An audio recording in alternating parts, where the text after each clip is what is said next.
सूड घेतोस का सूड घेतोस का मानसा सारखा सूड घेतोस का मानसा सारखा पावसा वागना पावसा सारखा सूड घेतोस का मानसा सारखा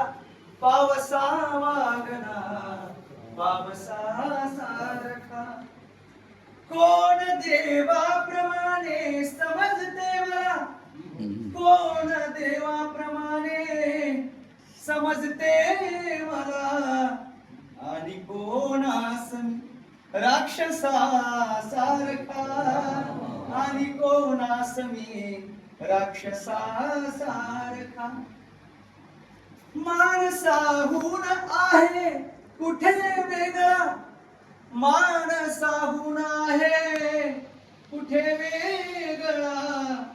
देव बानूतल्या म्हाळसासारखा देव बानूतल्या म्हाळसासारखा पावसा वागना पावसा सारखा आशीर्वाद जात धर्मातले सापठे चायला जात धर्मातले सापठे चायला शिर लिहितोय मी मुंगसा शिर लिहितोय मी मुंगसा सारखा ऐकलं गुलाबी शिर म्हणा अंक गणितापरी क्लिष्ट आहेस तू अंक गणितापरी क्लिष्ट आहेस तू मी उजळणीत अननसा अंक गणितापरी क्लिष्ट आहेस तू मी उजळणीत अननसा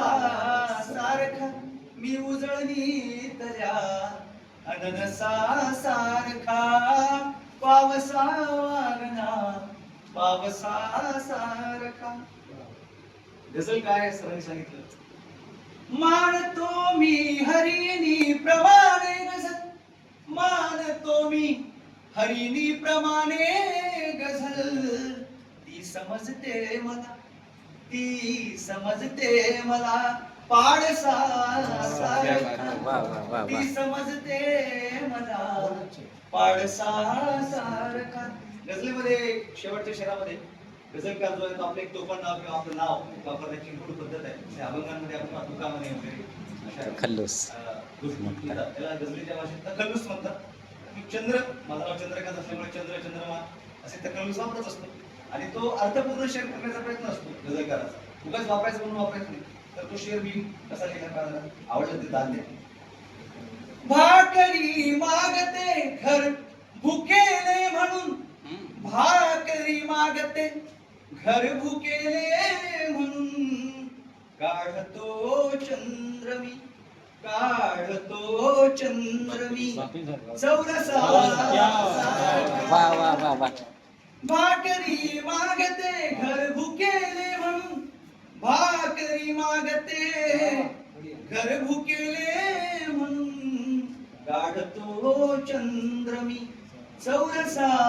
सारखा काढतो चंद्र मी चौरसा सारखा पावसा वागना